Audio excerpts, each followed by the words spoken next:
안녕하십니까 선생님들. 초등 도덕교육 현장 지원 세미나 5주차 9월 28일 2교시 강의 시작하도록 하겠습니다. 1교시에 다루었던 신경과학의 발전과 도덕교육의 도전, 이 내용은 조금 이론적인 부분이 많다 보니까 아무래도 딱딱하게 강의 전개가 좀 이루어졌던 것 같습니다.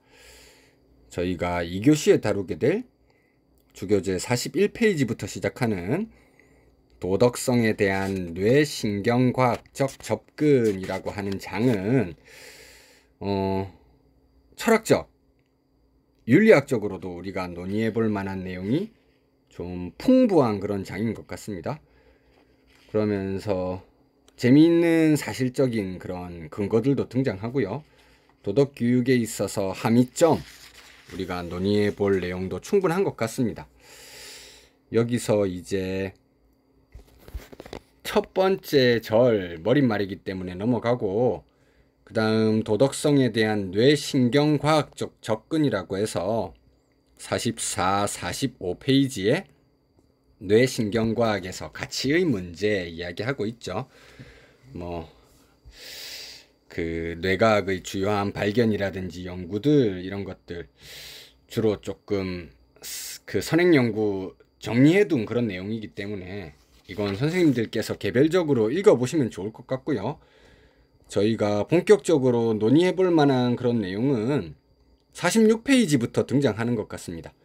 굉장히 도발적인 논의죠.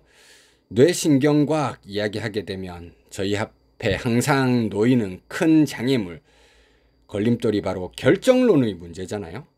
그것과 관련해서 뇌과학적인 측면에서 자유의지는 존재하는 것인가? 서양의 철학적 전통, 윤리학적 전통에서 보면 결정론적 세계관, 고대부터 나타나고 있는 것이죠. 이제 고대 그리스 아테네의 사상, 그 이후 중세 사상 돌입하기 전 헬레니즘 시대의 유력한 두 사상 가운데 스토아 학파와 에피쿠로스 학파라고 하는 것이 있죠. 그 중에서 스토아 학파가 대표적인 결정론적 세계관을 가지고 있습니다. 세계는 이성의 법칙에 따라서 원인과 결과의 인과관계로 결정되어 있기 때문에 인간이 우리 외부에서 일어나는 일들을 자유의지로 변화시키거나 운명을 개척해 나간다, 이렇게 말하는 것은 어렵다. 스토아 학파에서부터 이미 주장이 되기 시작했었고요.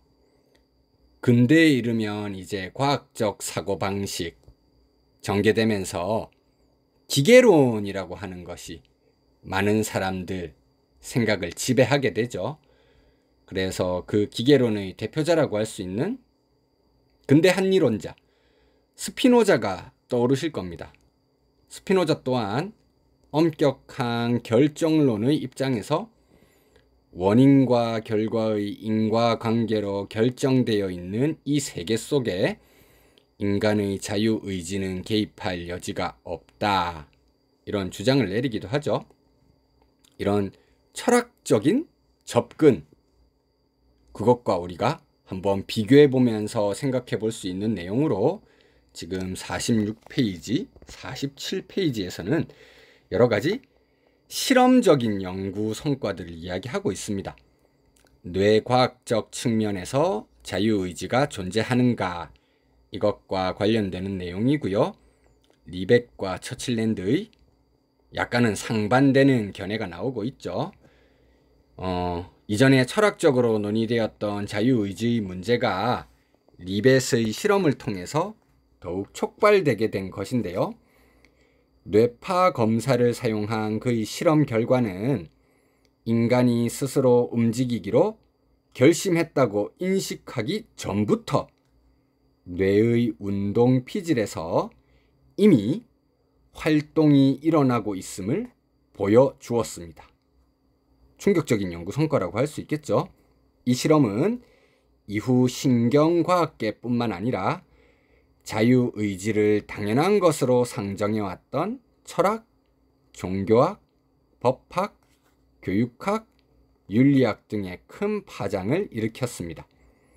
철학이라든지 윤리학에서 자유의지 당연하게 상정했던 대표적인 입장, 칸트가 떠올릴 수 있을 만한 인물이겠죠.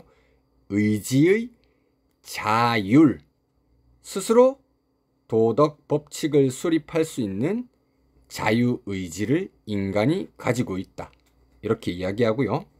종교학, 중세 아우구스티누스라든지 아퀴나스, 창조주로서의 신이 인간을 포함한 세계를 창조했는데 그 가운데 자신의 형상을 본떠서 만든 인간에게는 신이 자유의지를 부여하였습니다.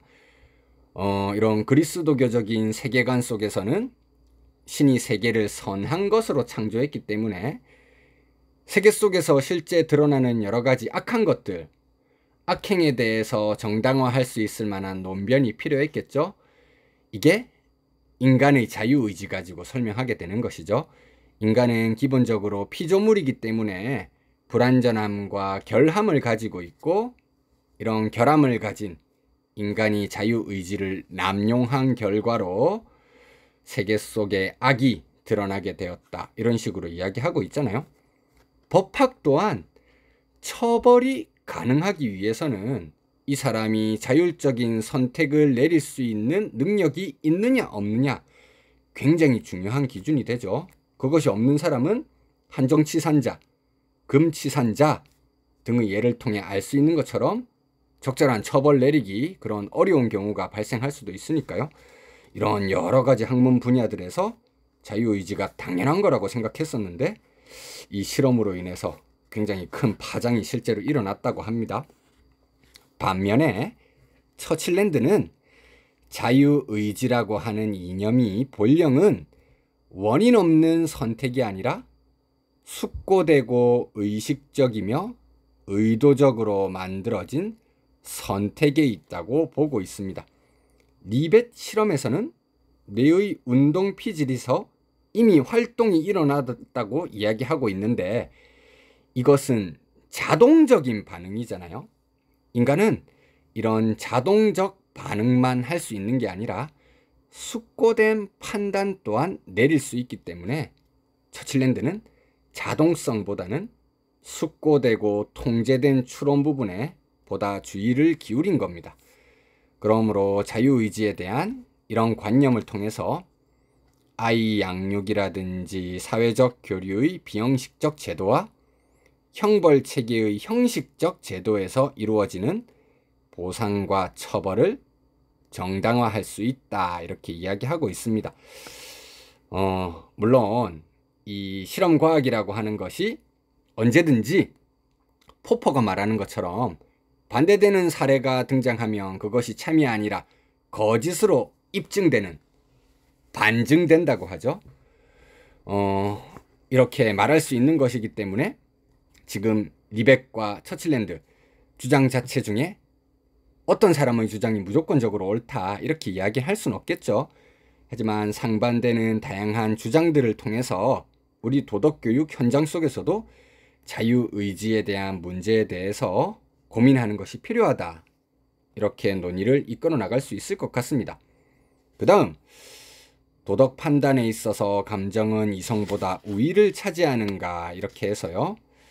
저희가 이제 그린에 대해서 지난번에 살펴보았었는데 서두에서 제가 간단하게 조너선 하이트에 대해서 말씀을 드렸었잖아요. 하이트가 정서적 개와 이성적인 꼬리, 이렇게 이야기하는 것처럼 개가 주인이고 꼬리는 그 뒤에 달려서 그냥 살랑살랑 흔들리는 거일 뿐이잖아요. 정서적이고 직관적인 판단의 우위를 많이 이야기하게 됩니다. 사실 이건 실험과학적 연구 성과에 힘입어서 이런 주장을 펼치게 되는 것인데 우리 도덕철학, 윤리학의 영역에 있어서도 도덕 판단에서 감정이 이성보다 우위를 차지한다는 논이 펼쳤던 대표적인 사상가, 선생님들 잘 알고 계실 겁니다. 어떤 인물이 있습니까? 그렇습니다. 휴움 떠올려 보시면 되겠죠. 휴움. 도덕 감정론 내지 주정주의라고 표현하는 인물이잖아요. 그 이전에 도덕에 있어서 이성이 결정적인 역할을 차지한다 주장했던 그런 사람들과는 정반대로 감정의 결정적인 역할, 예를 들어서 살모사, 보통 뱀은 이제 알을 낳지만 살모사 같은 경우는 뱃속에서 알이 부화해 가지고 새끼가 바로 태어나잖아요. 그래서 태어난 새끼가 바로 영양 공급을 받을 수 있는 먹이 활동을 수행해야 될 거고요. 바로 옆에 훌륭한 먹이원이 있죠. 새끼들을 낳는다고 기진맥진에 있는 어미살모사, 이걸 뜯어먹으면서 커 나가잖아요. 비슷한 사례가 있습니다. 요즘 보면 자신을 애지중지 길러줬던 부모님에 대해서 보은하지는 못할 망정 오히려 심각한 범죄를 저지르는 폐륜적인 기사들 안타깝게 많이 접하게 됩니다. 최근 한 2, 3주 전에도 나왔던 것 같은데요. 부모님께서 안 계셔서 할머니, 할아버지가 어렵게 고등학생 형제를 길렀는데 잔소리하는 할머니, 말씀을 참지 못하고 흉기로 할머니를 찔러서 죽였던 이런 안타까운 사례 보신 적이 있을 겁니다. 전자의 사례와 후자의 사례는 이성을 통해서 논리적으로 보면 동일한 사례입니다. 자신을 낳아준 개체를 이후에 탄생한 개체가 죽인 것이죠. 하지만 전자에 대해서는 우리가 자연의 신비로운 현상이구만 이렇게 사실적인 측면에서 판단하지만, 후자, 폐륜적인 범죄에 대해서는 끓어오르는 감정을 주체할 수가 없죠. 이렇게 볼 때 도덕에 있어서 감정이 차지하는 역할이 주도적이라는 걸 휴문 주목했던 겁니다. 그렇다고 해서 이성이 아무런 역할도 하지 않는다는 건 아닙니다. 휴미 이성은 감정의 노예이고 노예여야만 한다라고 말하긴 하지만, 이성이 여러 가지 관념들 사이의 선후관계, 원인과 결과관계, 이것에 대해서 알려줄 수도 있고요. 감정을 통해서 어떤 도덕 실천을 하려고 결심했다면 그 도덕 실천을 가장 효과적으로 할 수 있는 방안이 무엇인지 알려주는 역할 또한 이성이 수행할 수는 있습니다. 그래서 휴미 이성을 완전히 평가절하했다 이렇게 말하기는 어려울 것 같고요. 감정에 있어서 보조적인 역할 정도는 수행하는 것으로 이렇게 이야기하고 있죠. 이런 휴음의 철학적 주장을 하이트를 비롯한 여러 가지 최근의 경험과학적 논의들이 실험적 증거를 가지고 굉장히 정당화해주고 있는 것이 최근의 흐름이라고 보시면 될 것 같습니다. 하이트, 우리가 내리는 도덕적 판단은 이성의 근거에서 이루어지기보다는 일종의 도덕적인 직관에 의해서 이루어진다. 하이트가 이거 설명하면서 재미있게도 서양 사상가인데 이제 동양 맹자가 말하는 사단을 끌어들여 가지고 많이 설명하거든요. 하이트 이제 배우자가 한국계 사람인 걸로 알려져 있죠. 그래서 동양적인 사유방식의 영향도 많이 받은 것 같습니다. 그 다음 레러, 인간의 사고 과정의 많은 부분이 감정의 발생과 깊이 연관되어 있다 이렇게 이야기하고 있기도 하고요. 선생님들 너무 잘 알고 계실 다마시오, 피니어스 게이지 사례 다 아시죠? 이제 철근이 뇌에 관통하는 사고를 입었는데 감정 영역 자체에 이제 치명적인 사고를 입어서 그 부분 기능을 못하게 된 것이죠.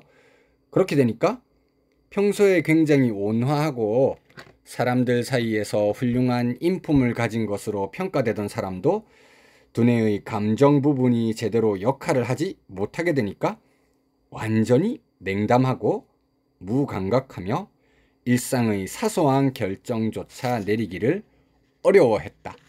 이런 내용들 실험적인 연구 성과를 통해서 감정이 실제로 이성보다 우위를 차지하고 있구나, 이 부분을 알려주는 근거들이라고 말할 수 있을 것 같습니다. 이렇게 하다 보면 너무 감정 중심주의, 파토스 센트리즘에 빠질 수 있기 때문에 제가 좀 균형을 맞추기 위해서 이성적 추론에 초점을 맞추고 있는 그린에 대해 지난번에 한번 검토해보는 시간을 가졌던 것입니다. 자, 그 다음 이제 다음 장으로 한번 넘어가 볼까 생각을 하는데요. 이게 이제 처칠랜드의 도덕성 근원에 대한 해명, 이 부분으로 바로 넘어가 볼까 합니다. 왜냐하면 그 앞에 자기 결정, 내적 동기의 작동 원리는 무엇인가, 이 부분은 자유의지와 조금 중복될 수 있는 내용이 있기 때문에 선생님들께서 개별적으로 그냥 읽어보시는 것에도 큰 무리가 없을 것이라고 판단을 했기 때문에 처칠랜드의 도덕성 근원에 대한 해명, 이 부분으로 그대로 넘어가겠습니다. 리벳의 충격적인 연구 성과에도 불구하고 도덕이라든지 자유의지의 가능성에 대해서 계속 이야기하고 싶어 했던 처칠랜드, 어떤 측면에서 그렇게 이야기하는지 우선 신경 철학에서의 도덕성 살펴보도록 하겠습니다. 도덕성의 근원에 대한 자연주의적, 생물학적, 진화론적 견해를 제안하면서 심리 과정을 뇌의 과정으로 이해하고 있습니다. 이것은 사실 처칠랜드만의 입장이 아니라 신경 철학, 신경과학에 입각한 사람이라고 하면 대부분 동의할 수 있는 내용이라고 할 수 있겠죠. 자연주의라고 하는 말 자체가 그것을 잘 담고 있는 용어이잖아요.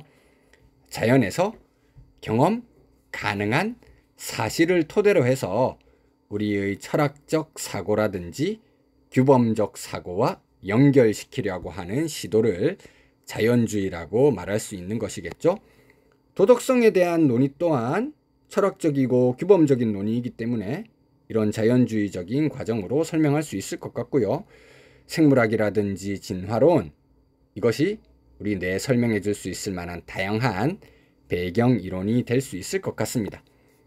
자, 이러한 학문적인 견해를 종합적으로 생각해 볼 때 우리가 도덕에 대해서 이야기하면 주로 나오는 성질들이 이타성이라든지 사회성 관련되는 내용이라고 할 수 있잖아요.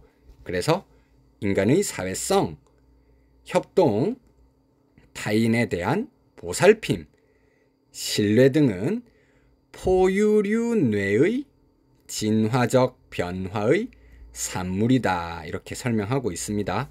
물론 포유류에 따라서도 정도의 차이가 있을 수 있겠지만 진화에 있어서 자연계 속에서 비교적 우위, 상위의 포지션을 가지고 있는 종들의 특징을 보면 군집생활, 무리생활하는 경우가 많죠. 그렇기 때문에 그 속에서의 사회성, 이게 진화의 산물로서 이루어진 것이다. 대부분 그렇게 설명하고 있습니다. 자, 그렇기 때문에 진화하기 위해서 경쟁하는 여러 가지 개체들과 치열한 다툼의 과정이 있었겠죠. 그 다툼의 과정 속에서 생존하는 것, 이게 자연 선택의 과정으로 설명할 수 있는 것이잖아요. 인간이 아닌 다른 포유류에서 나타나는 낮은 수준의 군집성, 사회성, 그것에 비교해 볼 때 보다 탁월하게 드러날 수 있는 인간의 도덕성, 왜 인간이 자연계의 여러 생물 종들과 비교해 볼 때 가장 우위의 위치에 있을 수 있었는가? 이것이 자연 선택 작용으로 이루어진 도덕성과 관련해서 설명할 수 있는 내용입니다. 인간이 도덕적인 동물이었기 때문에 다른 종들과의 경쟁에서 비교 우위를 차지할 수 있었다는 것이겠죠. 물론 여기서 도덕성에 대한 설명은 다분히 도구적이고 호혜적인 성격, 여기에 그친다는 점에서 조금은 한계가 있을 수 있습니다. 생존을 위해서 도덕적으로 산다. 그렇다면 내가 도덕적, 이타적으로 행동을 상대방에게 먼저 했는데 그 개체는 나에게 오히려 비도덕적, 공격적인 행동을 한다면 무조건적으로 이타적 행동하는 건 나에게 오히려 파멸적인 결과를 가져올 수 있잖아요. 그래서 이때 도덕성이라고 하는 건 내가 선뜻 도덕적인 액션을 취했을 때 같이 도덕적으로 호응해 오는 존재들에 대한 호혜적인 도덕성 차원이라고 생각해 주시면 좋을 것 같습니다. 그리고 자연 선택과 함께 중요한 것이 있죠. 자연 선택은 유전자 차원에서 이루어지는 것이라고 한다면, 진화는 단순히 유전자로만 설명하기 어려운 굉장히 복잡한 양상을 가지고 있잖아요. 신경생물학 영역에 기반을 두면서도 문화적 발달에 의해 수정되는 자연현상이다. 유전자와 문화의 공진화를 통해서 굉장히 복잡한 양상으로 도덕성이 발달했다는 것입니다. 그 다음 또 재미난 도덕의 분자로서 옥시토신에 대해서 소개하고 있는 내용이 있죠. 인간이 다른 종과 차이를 보이는 것은 뇌의 두꺼운 피질과 옥시토신, 그리고 바소프레신의 역할 때문이다. 이게 또 산모의 뇌에서 많이 방출되는 것으로 알려져 있잖아요. 저희가 다음 주에 도덕성 발달의 성차에 대해서 이야기하게 될 텐데, 그것과 자연스럽게 잘 연결될 수 있는 내용일 것 같습니다. 이 옥시토신은 모성애를 자극하고 신생아에 대한 수유와 돌봄을 가능하게 하는 역할을 합니다. 유전자가 가지고 있는 목적은 자신의 DNA를 자기 후속 개체에 잘 전달하는 것이잖아요. 이것이 가능하게 하기 위해선 모성애가 존재해야 된다는 것이죠. 그렇기 위해서 옥시토신이 필요한 겁니다. 그런데 단순히 자기 자손에 대해서만 이것이 영향력을 미치는 것이 아니라, 인간은 군집생활, 사회생활을 하기 때문에 그 속에서도 긍정적인 역할을 한다는 것이죠. 옥시토신은 긍정적인 사회적 상호작용 속에서 공격적 행동을 억제시키는 역할 또한 수행한다고 알려져 있습니다. 그렇기 때문에 이러한 옥시토신의 발현은 인간으로 하여금 도덕적으로 행동하도록 몰아가는 동력인과 동시에 안정된 사회 구축을 지원하는 신뢰와 공감 같은 감정들을 만들어내는 것이다. 이렇게 설명할 수 있을 것 같습니다. 자, 그 다음에 또 뇌라든지 그 도덕성에 대한 조금 이론적이고 실험적인 설명들이 굉장히 또 많이 이루어지고 있는데요.